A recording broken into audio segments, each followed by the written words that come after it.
या कार्यक्रमाचं कारण म्हणजे आमचे पूजनीय वंदनीय आदरणीय असणारे बालकृष्ण महाराज यांच्या पुण्यतिथीनिमित्त काय हा अखंड हरिनाम सप्ताह चालत आलेला आहे।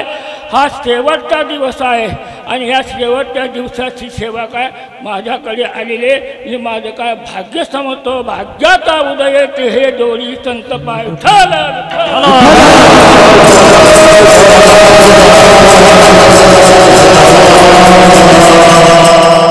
आज या ठिकाणी हा शेवटचा दिवस आहे, सप्ताहाचा शेवटचा दिवस आणि शेवटच्या दिवशी 7 दिवस ज्याने काय चांगल्या प्रकाराने का या ठिकाणी काय सकाळपासून तर संध्याकाळपर्यंत जेवढे कार्यक्रम चाललेले आहेत त्याचं श्रवण केलेलं आहे, त्याचं फळ आज तुम्हाला काय आज मिळेल।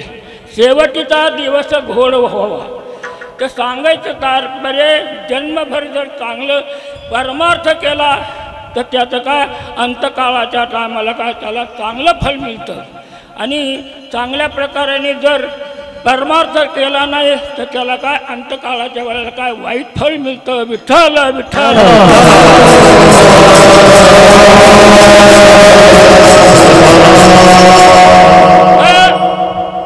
वास्तविक विचार केला तर काय अनादी काळापासून 2 मार्ग चालत आलेले आहेत। एक प्रवृत्ती मार्ग चालत आलेला आहे आणि एक निवृत्ती मार्ग चालत आलेला आहे। निवृत्ती मार्ग कशाला म्हणतात?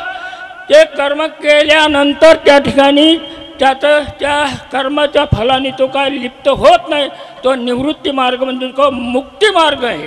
त्यामध्ये जरी त्याच्याकडून कधी कर्म शरीर हालचाली करता जरी कर्म घडत असलं तर त्याचं त्याला काय फल मिळत नाही। नैव किंचित करोमीति पश्यन् शृण्वन् स्पृशन् जिघ्रन् नश्नं गच्छन् स्वपयिससं प्रलपन् विसृजन् गुणन् निमिषन् निमिषन्नमि इंद्रियाने इंद्रियात विषय धारयति। तर सांगायचं तात्पर्य काय या ठिकाणी जरी इंद्रिय विषयामध्ये जात असली तर तो मुक्त पुरुष असतो, तो म्हणतो की मी काहीच करीत नाही। यस्य नाम कृतो भावो बुद्धिर्यस्य न लिप्यते हत्वाथ इमान लोका हंती न निबध्यते। मी करताय आपली त्याच्या ठिकाणी अशी काय भावना नसते किंवा मी त्याची बुद्धी हे मी केलेला आहे, आता मी काय नरकाला जाणार असं त्या अनिष्ट विचाराने तो काय लिप्त होत नाही। कारण त्याने सर्व लोकाला जरी मारलं तर त्या कर्मापासून तो काय लिप्त होत नाही। विठ्ठल विठ्ठल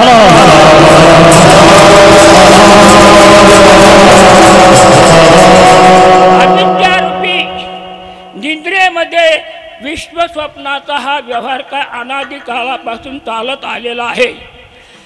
महावाक्याच्या उपदेशाने गुरुच्या कृपेच्या सामर्थ्याने त्याने माथ्यावर हात ठेवल्यानंतर तो काय जागृत होतो आणि महाबोधावर काय तो येतो आणि महाबोधावर आल्यानंतर काय होतं, जसं सूर्यकिरण चंद्रकिरण फाकले असताना मुर्गजळ दिसत नाही त्याचप्रमाणे लाकडं जळल्यानंतर स्वयंपाक होत नाही किंवा मोठे बालपण गेल्यानंतर बाबूल वाटत काय भीती वाटत नाही, त्याचप्रमाणे जागृत झाल्यानंतर स्वप्न दिसत नाही, त्याचप्रमाणे सूर्य उगवल्यानंतर काय अंधकार नाहीसा होतो। असा जो काय अशा बोधावर आलेला आहे त्याच्या दृष्टीने हे संपूर्ण जगत काय नाहीसं दिसतं, म्हणजे दृश्य हे दृश्य जगत आहे त्याला काय ते दिसतच नाही। आणि मी करताय मी भोगताय तो का आपल्या स्वतःला मानित नाही आणि जो अभिमान ज्याच्या ठिकाणी आहे तर तो त्याचा अभिमान गेल्यानंतर जे प्रारब्धाने काय देह प्रारब्धाने हा देह झालेला आहे त्या देहातून जरी कर्म घडत असलं हालचाली करता तर त्या कर्माने तो काय लिप्त होत नाही। विठ्ठल विठ्ठल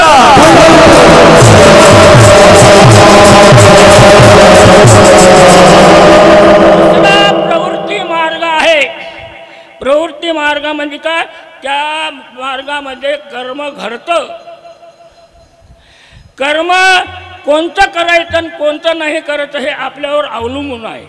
आज या ठिकाणी का अखंड हरिनाम सप्ताह चाललेला आहे सकाळपासून तर संध्याकाळपर्यंत या ठिकाणी काय कार्यक्रम चालू आहेत। या कार्यक्रमाचं जर चांगल्या प्रकारे तुम्हाला जर श्रवण घडलं तर तुम्हाला काय घर बसल्या काय मोक्ष प्राप्त होईल। मोक्ष काय फार कठीण आहे, त्याला ज्ञानाने मोक्ष प्राप्त होतो। ज्ञानादेव तू कैवल्यम, ज्ञानाच्या द्वारा हा मोक्ष प्राप्त होतो।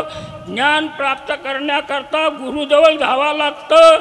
त्याप्रमाणे श्रद्धा पाहिजे, गुरुवर श्रद्धावान लभते ज्ञानम तत्परस्तयतेंद्रिया ज्ञानम लब्ध्वा पराम शांती मच्छरेनादि गच्छति। अशी श्रद्धा पाहिजे, आपल्या ठिकाणी काय योग्यता पाहिजे। त्यावेळेला तुम्हाला काय गुरुनी काय उपदेश केल्यानंतर तुम्हाला काय ज्ञान प्राप्त होतं आणि त्या ज्ञानाने काय तुम्हाला काय मोक्ष प्राप्त होतो। परंतु तुम्हाला या ठिकाणी एवढी तुमच्या ठिकाणी काय आहे, या ठिकाणी काय एवढी काय तुमच्या ठिकाणी काय आवश्यकता नाही। त्याकरता या ठिकाणी काय